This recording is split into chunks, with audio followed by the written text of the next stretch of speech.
조갑제 TV 시청자 여러분 안녕하십니까. 2023년 5월 21일 오후 1시입니다. 지금 일본 히로시마에서 열리고 있는 G7 정상회의 그리고 G7 정상회의의 확대회의에서 윤석열 대통령의 활약이 정말 눈부십니다.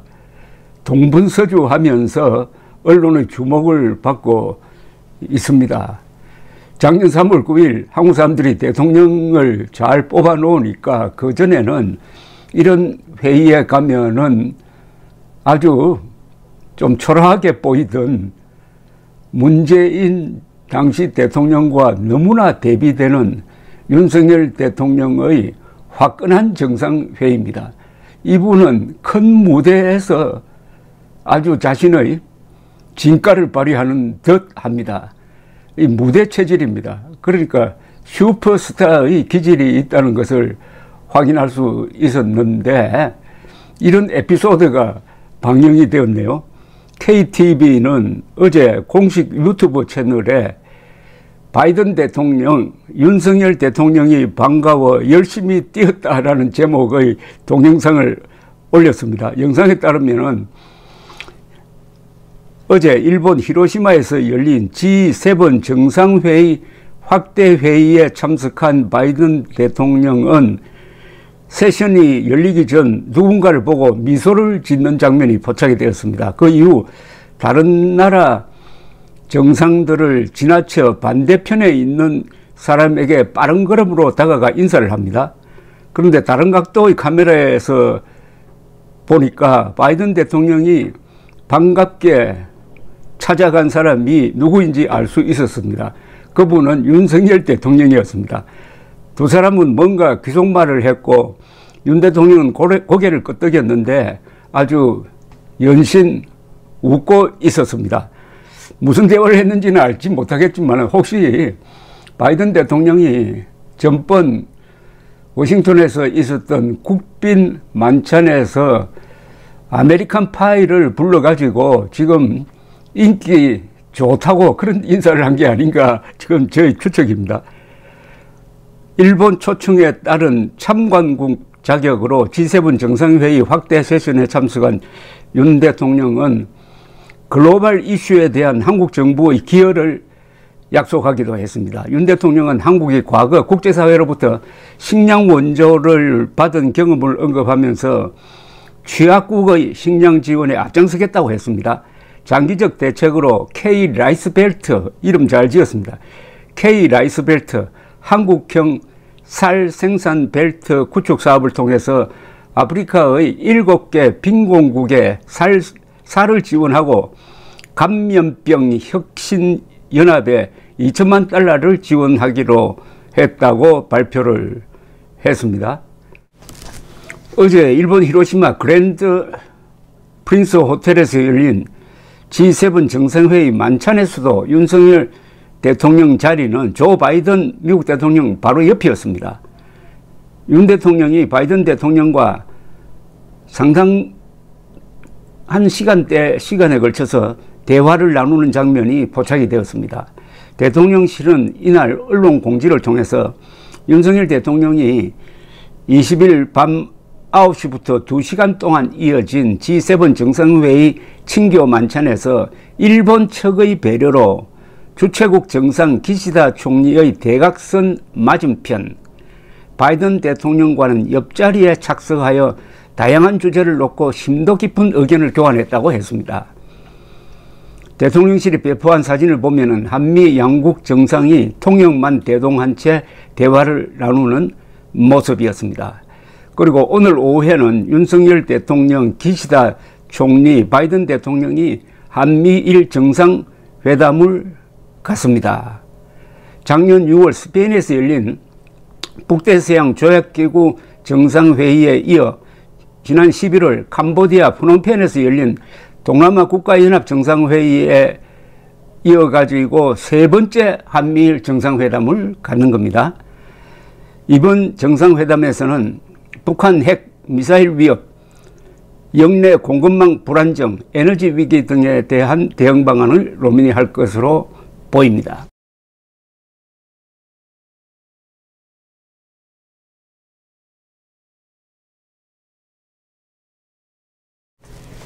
오늘 이른 오전에는 윤석열 대통령과 기시다 후미오 일본 총리가 히로시마 평화기념공원에 있는 한국인 원폭 피해자, 원폭 희생자 위령비를 함께 참배를 했습니다. 원폭 피해 동포들도 같이 했습니다. 양국 대통령이 위령비를 공동 참배한 것은 최초이고 한국 대통령의 참배도 처음이라고 합니다. 오늘 오전 7시 32분쯤 기시다 총리와 기시다 유코 여사가 위령비 앞에 먼저 도착해서 윤 대통령과 김건희 여사의 도착을 기다렸습니다. 두 정상 부부는 위령비 앞으로 이동하여 헌화하고 허리를 숙여 묵념을 했습니다. 참배를 마친 윤 대통령과 기시다 총리는 악수를 나누고 피해자들을 향해 목례를 한 뒤 한일 정상회담장으로 옮겼습니다. 윤 대통령은 정상회담 모두 발언에서 우리가 함께 참배한 것은 한국인 원폭 피해자에 대한 추모의 뜻을 전함과 동시에 평화로운 미래를 준비하기 위한 기시다 총리의 용기 있는 행동으로 기억될 것이라고 기시다 총리에게 공을 넘겼습니다. 기시다 총리도 양국 관계에서도 세계 평화를 더욱더 발전하는 데 있어서도 이번 참배는 중요하다 생각한다고 했습니다. 한국인 원폭 희생자 위령비는 당시 히로시마에 살고 있던 한국인 약 2만 명이 원자폭탄을 맞아가지고 희생된 것을 1970년 평화공원 건너편에 비석을 세웠다가 1999년에 공원 안으로 옮겼습니다. 위령비 앞에 세워진 비석에는 1945년 8월 6일의 원폭 투하로 2만여 명의 한국인이 순식간에 소중한 목숨을 빼앗겼다. 히로시마 시민 20만 희생자의 10%에 달하는 한국인 희생자의 수는 묵과할 수 없는 숫자라고 적혀 있다고 합니다. 윤석열 대통령의 이 외교적 활약은 국민들로 하여금 어떤 자부심을 갖게 합니다. 우리 국력에 맞는 모습을 보이는 대통령을 보는 것만으로 해서 우리 조국이 자랑스럽습니다.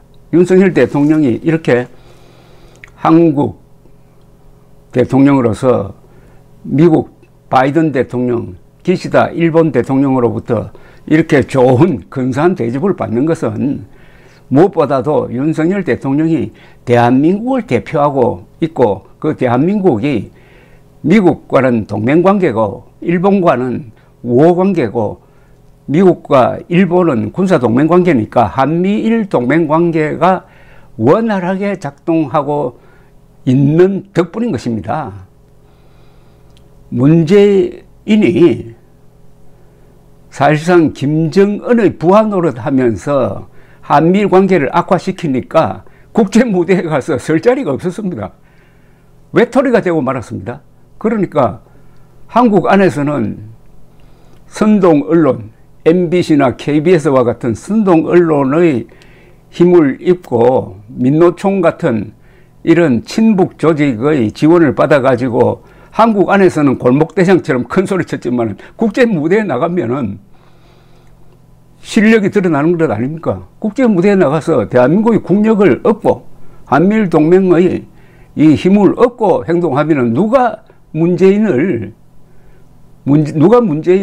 업신여길 수가 있습니까? 그런데 국제무대에 나가서 한다는 이야기가 북한이 김정은이가 핵무기를 미사일을 포기하기로 했으니까 이제 제재 해제해 주십시다 하는 이런 바람잡이 역할, 그것도 완전히 거짓말.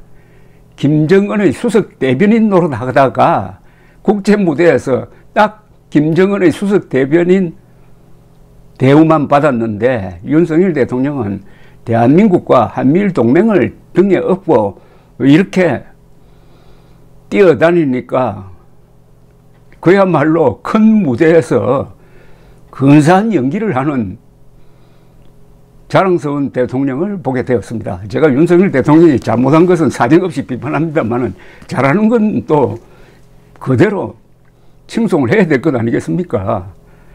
윤석열 대통령은 이제 외교 안보에서 많은 득점을 올리고 있습니다. 근데 한국처럼 외교 안보가 중요한 나라가 이 지구상에 없습니다. 외교 안보는 그 나라가 죽고 사는 문제입니다. 국민들이 죽고 사는 문제입니다. 외교 안보에서만 실패하지 않는다면 대한민국 대통령은 기본 점수가 70점 먹고 들어간다고 봐야 됩니다. 문재인이 이 외교 안보를 망쳤으므로 이자가 지금 저렇게 작아진 존재가 된 것 아닙니까? 웃음거리가 된 것 아닙니까? 윤석열 대통령이 국제 무대에서 화려한 활동을 할 때마다 문재인은 점점점 작아지고 있습니다. 그 문재인의 이름은 물 묻은 목욕탕 타일 위에 사인펜으로 쓴 이름에 지나지 않을 것입니다. 그러나 윤석열 대통령이 이런 식으로 외교 안보를 잘 하면은 이게 내치에 반영이 돼가지고 최근에 보니까 지지율이 상당히 올라갔습니다. 그 이유는 외교 안보를 잘한다는 겁니다. 그렇다면 윤석열 대통령 이름은 화강암에 생긴 이름으로 역사에 기록될 것입니다. 감사합니다.